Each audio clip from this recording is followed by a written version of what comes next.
समझना चाहा कि क्या वास्तव में सूर्य पुत्र दे सकते हैं। उसने जैसे ही सूर्य का आवाहन किया, सूर्य का मंत्र कहा, तो तुरंत सूर्य देवता उसके सामने प्रकट हुए और सूर्य देवता ने कहा, इस मंत्र का अर्थ होता है कि तुम मुझसे पुत्र चाहती हो और जब तुमने मांग ही लिया है तो मैं तुम्हें पुत्र देता हूं। और कुंती की गोद में एक पुत्र रख दिया। उस पुत्र का नाम क्या पड़ा? कर्ण पड़ा। आप सब लोग जानते हैं, मैं खाली याद करा रहा हूं आपको। ऐसी ही गलती जो कुंती ने की, वही गलती गांधारी से भी हुई, वही धृतराष्ट्र से भी हुई, और वही महाभारत में गलती पितामह भीष्म से भी हुई। पितामह भीष्म से क्या गलती हुई कि पितामह भीष्म ने प्रतिज्ञा कर ली।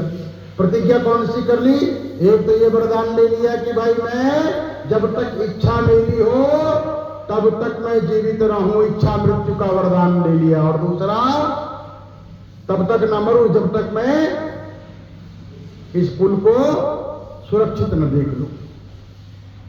बड़ा मुश्किल होता है। एक व्यक्ति सिकंदर के बारे में कथा आती है। अब कौन सा सिकंदर है ये मत मेरे से पूछना। सिकंदर को सारी दुनिया को जीतने का बड़ा भारी, बहुत बड़ा, बड़ी इच्छा शक्ति उसके अंदर थी, सारी दुनिया को जीतने की। उसे सुनाई दिया कि एक बड़े संत सिद्ध बाबा हैं जिनके पास अमृत है। यदि वो अमृत मुझे प्राप्त हो जाए तो मैं कभी मरूंगा नहीं, तो तभी तो राज्य को, राष्ट्र को भोगूंगा। तो वो समर्थ गुरु के पास चले गए और जाकर के गुरुदेव से कहा कि गुरुदेव, बड़ी कृपा आपकी है, आप मुझ पर बड़ा अनुग्रह करें कि मुझे वो अमृत किस स्थान पर है, मैं उस स्थान पर पहुंच करके वो अमृत पान करना चाहता हूं। गुरुदेव ने कहा वो बहुत मुश्किल है वो प्राप्त करना, यहां से कई सैकड़ों पहाड़ियां पार करनी पड़ेंगी, बहुत विघ्न आएंगे। उन सारे विघ्नों को पार करने के बाद तब उस घाटी में एक कुआं है, उस कुएं के अंदर अमृत है, जो वहां आज तक कोई वहां पहुंचा नहीं, परंतु यदि वहां पहुंच गए तो अमृत पान कर पाओगे। सिकंदर ने कहा मैं जाऊंगा।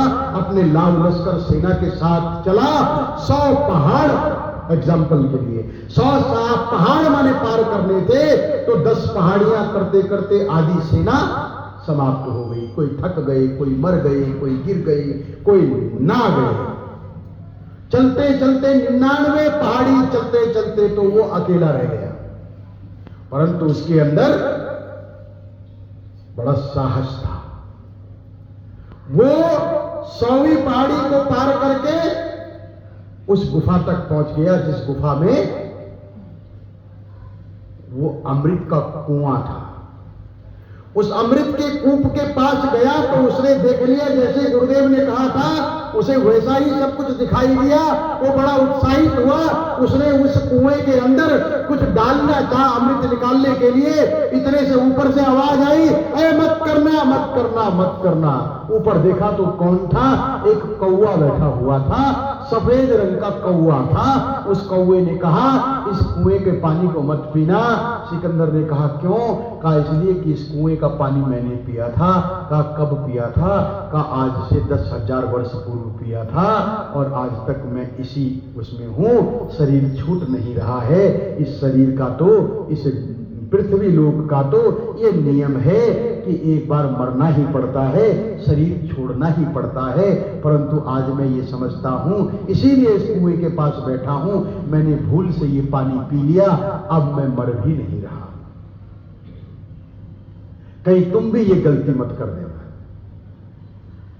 सिकंदर ने बहुत सोचा कि यहां तक पहुंच तो गया, और अब मैं अगर इस जल को पी लेता हूं तो वास्तव में मरूंगा नहीं, तो ऐसे ही रहूंगा इसकी तरह। और जब ये पी चुका है मेरे सामने, इसका तो उदाहरण है। वो उस कुएं से वापस लौट गया। वापस गुरु के पास जब गया तो गुरु ने कहा अमृत पिया? कहा नहीं पिया गुरुदेव। बोले क्यों? बोले बस ऐसे ही। बोले वहां कौवा मिला था? बोले हाँ। बोले उस कौवे ने अमृत पीने के लिए मना किया? बोले हाँ। तो बोले बस यही तो जीवन है कि कथा में लोग जाना तो चाहते हैं अमृत प्राप्त करने के लिए, पर बहुत सारे लोग बोलते हैं छोड़ो ना, कल चलेंगे, रहने दो। अच्छा काम करने के लिए बहुत से लोग रास्ते में मिल जाएंगे जो अपने हाथ पकड़ करके दूसरी दिशा की तरफ लेकर के जाएंगे। आपको अमृत पान करना है, आपको सत्संग का अनुभव लेना है और अपने आप को अमृतत्व की प्राप्ति करवाना है। वही अमृत गीता अमृत मुहे दुह। कल मैंने आप लोगों से कहा था कि भगवान ने सारे उपनिषद वेद पुराण शास्त्र का क्या बनाया, क्या बनाया? गाय बनाई। स्वयं क्या बने? ग्वाला बने। सर्वोपनिषदो गावो दोग्धा गोपाल नंदन। सारे उपनिषद शास्त्रों का, वेदों का, पुराणों का भगवान ने क्या बनाया? गाय बनाई। और स्वयं क्या बन गए? दोग्धा गोपाल नंदन। गोपाल नंदन स्वयं दोग्धा, दूध ढोने वाले बने। और पार्थ को भाई गाय दूध कब देगी? जब उसका बछड़ा उसके स्तनों को स्पर्श करेगा, दूध पिएगा। बाछड़ू जब लगो तो बछड़ा कौन बना? अर्जुन बना। जब बछड़े ने गाय के उस स्तनों को पीना शुरू किया तो वहां से क्या निकला?